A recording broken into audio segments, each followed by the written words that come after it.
Hai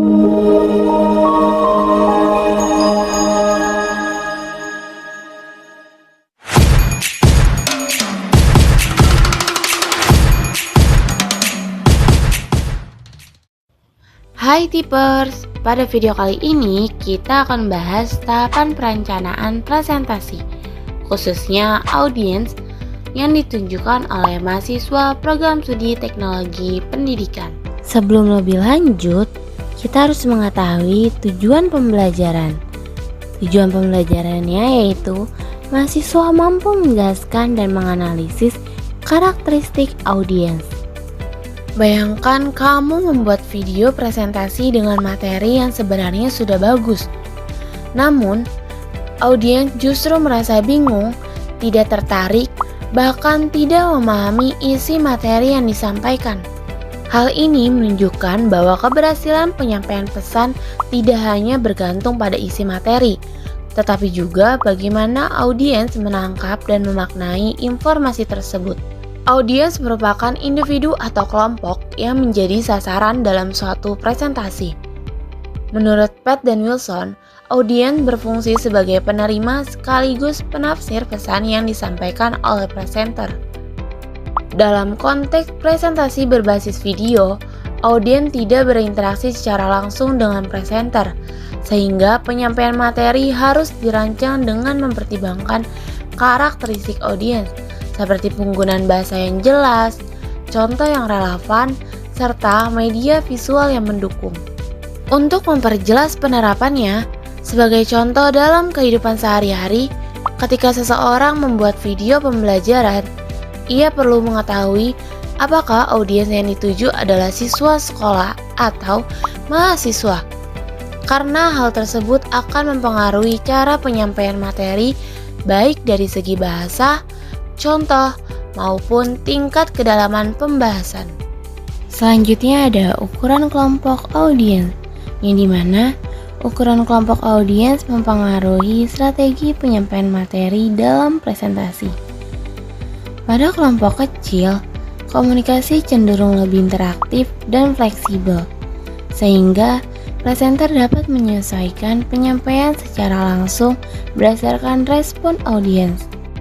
Sebaliknya, pada kelompok besar, interaksi menjadi terbatas sehingga presenter perlu menyusun materi secara lebih terstruktur, sistematis, dan menggunakan bahasa yang jelas agar dapat menjangkau seluruh audiens. Selanjutnya, usia audiens. Usia audiens mempengaruhi cara mereka menerima, mengolah, dan memahami informasi. Setiap kelompok usia memiliki karakteristik yang berbeda dalam minat, cara berpikir, serta kebutuhan belajar. Audiens anak-anak lebih mudah memahami melalui visual dan ilustrasi konkret. Sedangkan audiens remaja lebih responsif terhadap gaya komunikasi yang santai dan interaktif. Sementara itu, audiens dewasa membutuhkan penjelasan yang logis dan sistematis. Sebagai contoh, materi untuk anak-anak dapat disampaikan melalui animasi, untuk remaja menggunakan gaya santai seperti vlog, sedangkan untuk dewasa menggunakan penjelasan yang lebih formal dan sistematis. Selanjutnya, latar pendidikan audiens. Latar pendidikan audiens berpengaruh terhadap tingkat pemahaman terhadap materi yang disampaikan. Perbedaan tingkat pendidikan menyebabkan perbedaan dalam kemampuan menerima dan mengolah informasi. Audiens dengan latar pendidikan rendah membutuhkan penjelasan sederhana, sedangkan yang lebih tinggi dapat menerima materi yang lebih kompleks dan mendalam. Kondisi sosioekonomi audiens mempengaruhi cara mereka memahami dan mengkaitkan materi dengan pengalaman sehari-hari. Oleh karena itu, contoh yang digunakan harus relevan dengan kehidupan audiens agar mudah dipahami. Selanjutnya, kepercayaan audiens. Kepercayaan dan nilai budaya mempengaruhi cara audiens menafsirkan pesan. Presenter perlu menggunakan bahasa yang netral dan menghargai keberagaman agar tidak menimbulkan kesalahpahaman. Selanjutnya, sikap dan prasangka audiens, yang dimana sikap dan prasangka audiens mempengaruhi respon terhadap materi. Audiens dapat bersikap mendukung, netral, atau menolak, serta menilai informasi berdasarkan pandangan awal yang mereka miliki. Jadi, dengan memahami karakteristik audiens mulai dari ukuran kelompok hingga sikap mereka, presentasi kita akan menjadi lebih efektif dan tepat sasaran. Baik teman-teman, sekarang kita akan masuk ke sesi refleksi dari materi audiens.